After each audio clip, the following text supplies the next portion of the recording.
నమస్కారం, NS news కి స్వాగతం. నా పేరు ఉషా. ముందుగా ముఖ్యాంశాలు.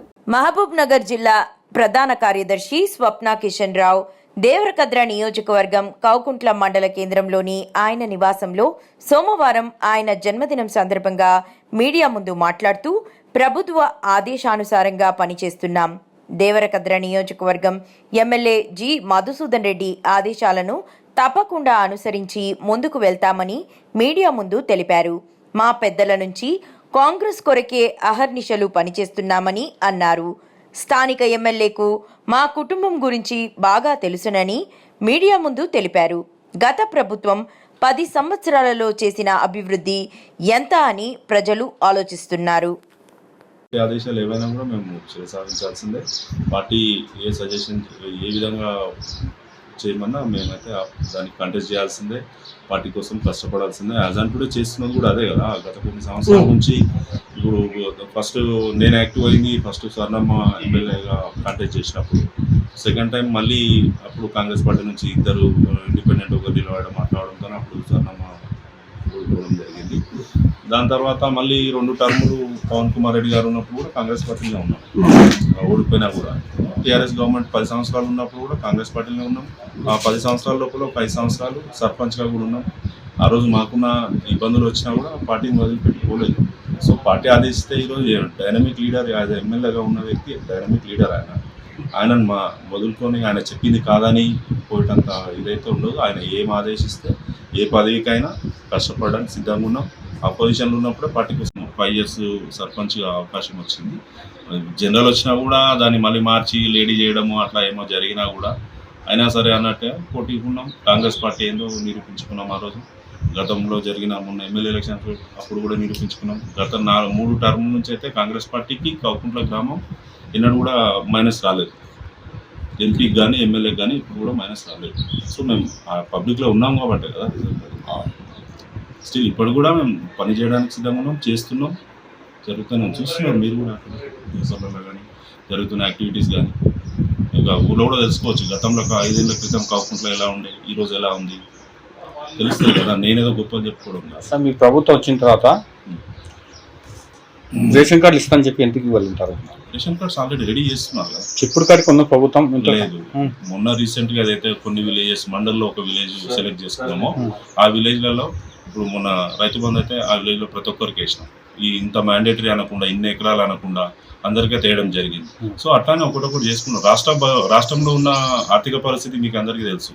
ఈరోజు గత 10 సంవత్సరాల నుంచి ఏమైంది అనేది, ఉన్న బంగారు తెలంగాణను ఏ విధంగా చేసింది అనేది తెలుసు. ఇన్ని పథకాలు అనేది రేషన్ కార్డు అనేది గత 20 ఏళ్ల నుంచి లేదు. ఈరోజు ఆ ఊర్లలో అయితే ఇచ్చినాం కదా. ఇప్పుడు మండలకు ఒక విలేజ్ అనేది అయితే 8 మండలాల్లో 8 విలేజ్లకు అయితే ఇచ్చినాం. రాబో రోజులలో అవి కూడా రెడీ చేస్తున్నాం. ఆల్రెడీ నాకు తెలిసి ఈ వారం 10 రోజుల్లో ఇష్యూ చేయొచ్చు. గ్రామ పంచాయతీలకు ఆల్రెడీ అప్పచెప్పారు.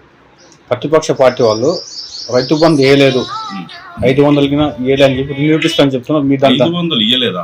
రైతు టీఆర్ఎస్లకి ఎక్కువ మంది పడ్డాయి మా ఊళ్ళో. వాళ్ళు నిరూపిస్తా అంటారు. మీరు దానికి సిద్ధం, బహిరంగ చర్చకు సిద్ధం. మా గ్రామంలో రైతు వేదికలు ఉన్న ఏవో గారు ఉంటారు కదా, వాళ్ళకి తెలుస్తాయి కదా. కాకుండా గ్రామంలో చుట్టుపక్కల గ్రామాల్లో విత్ మండల్లో ఏ విలేజ్లో ఎంతమందికి వచ్చిందనేది 500 వచ్చిందనేది చెప్తారు కదా. గతంలో కాంగ్రెస్ పార్టీ చేసిన కొన్ని వర్కులు, రైతు బంధు కానీ రైతు వేదికలు కానీ కొన్ని మన కమిటీ హాల్స్ కానీ కొన్ని బిల్డింగ్స్ కట్టిండ్రా, ఆ దానికి మీరు ఇనాగ్రేషన్ సున్నం వేసి మీ ఫోటోలు పెట్టుకుంటారు? ఏం లేదు, సున్నం ఏం వేయలేదు, ఫోటోలు ఏం పెట్టుకోలేదు. ఇప్పుడు బిల్స్ ఇస్తున్నది మేము, వాళ్ళు కాదు. నన్నే తీసుకోండి, ఎవరి గురించి ఎందుకు. మా గ్రామంలో ప్రైమరీ స్కూల్లో బిల్డింగ్ కట్టినా ఈరోజు వరకు డబ్బులు లేదు. దానికి ఏం సున్నమే లేదు, మేము ఓపెన్ చేయలేదు. హ్యాండ్ ఓవర్ చేసినాం స్కూల్కి, ఇంకా పిల్లలకు యూజ్ అయ్యేటట్టు. హై స్కూల్లో కూడా ఒక బిల్డింగ్ కట్టాము. బిల్లు వస్తున్నది మా గవర్నమెంట్లో వస్తుంది. ఆ గవర్నమెంట్లో ఏం డబ్బులు ఇవ్వలేదు ఈరోజు. ఇప్పుడు కేసీఆర్ కిట్ అని ఒకటి ఇస్తుంది కదా, ఆ కిట్ ఎందుకు బంద్ అయింది? కిట్టు అనకంటే ముందు అవసరాలు అయితే తీరుస్తున్నాం కదా. ఇప్పుడు ఈ రోజు కూడా మా విలేజ్ నుంచి ఒక 2 వెళ్ళింది. వాళ్ళకేమి ఇబ్బందులు లేవు. ఆ కిట్టు అనేది ఏముంటుంది, వాళ్ళ అవసరాలకు ఏమేమి కావాలో అవి ఇస్తూనే ఉన్నాం. కిట్ అనేది స్పెషల్గా పెట్టకపోవచ్చు కానీ అవైతే అవసరాలు అయితే తీరుస్తుంది కదా మాకు. ఇబ్బంది ఇప్పుడు మీరు 4 లక్షల రూపాయలు మేము ఉచితంగా ఇస్తున్నాం హాస్పిటల్లో. మరి అంతకుముందు లేదు కదా, అది చెప్పారు వాళ్ళు. మేము చేసినందుకే మీరు అని మాట మాట్లాడుతుంది. వాళ్ళకంటే ఇప్పుడు సామాన్య ప్రజలకు కాంగ్రెస్ ప్రభుత్వంలో ఎక్కువ ఉపయోగాలు జరుగుతున్నాయి. మరి రేషన్ కార్డ్స్ ఎందుకు మర్చిపోయింది ఆ రోజు? వాళ్ళు ఇచ్చిన పెన్షన్స్ కూడా 3 నెలలకు ఒకసారి ఇచ్చి 1 నెల ఎగరగొట్టిన రోజులు ఉన్నాయి. మీ ప్రభుత్వం వచ్చి ఇప్పుడు 13 నెలలు అవుతుంది కదా, 13 నెలలు. కొత్త పింఛన్ ఎందుకు ఇస్తలేరు? కొత్త పెన్షన్ నెక్స్ట్ తీసుకుంటాం. ఇప్పుడు ఇండ్లు ఎట్లయితే ఫైనల్ చేసినామో, రేషన్ కార్డ్స్ ఎట్లయితే ఫైనల్ చేసినామో, ఉచిత కరెంట్ ఏ విధంగా అయితే ఫైనల్ చేసినామో, ఉచిత సిలిండర్ 500కి సిలిండర్ ఎట్లా చేసినామో, నెక్స్ట్ ఆప్షన్లో అది కూడా చేస్తాం. 1 by 1 చేస్తూ వస్తున్నాం. అన్నీ ఒకసారి చేసే పరిస్థితి లేదు.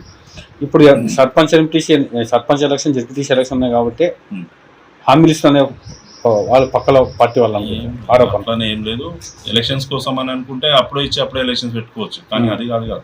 రాష్ట్రం యొక్క ఆర్థిక పరిస్థితులను మెరుగుపరుస్తూ ఒక్కొక్క పథకాన్ని అమలు పరుస్తూ ఎలక్షన్స్కి పోదాం అనేది Congress party agenda. Thank you sir.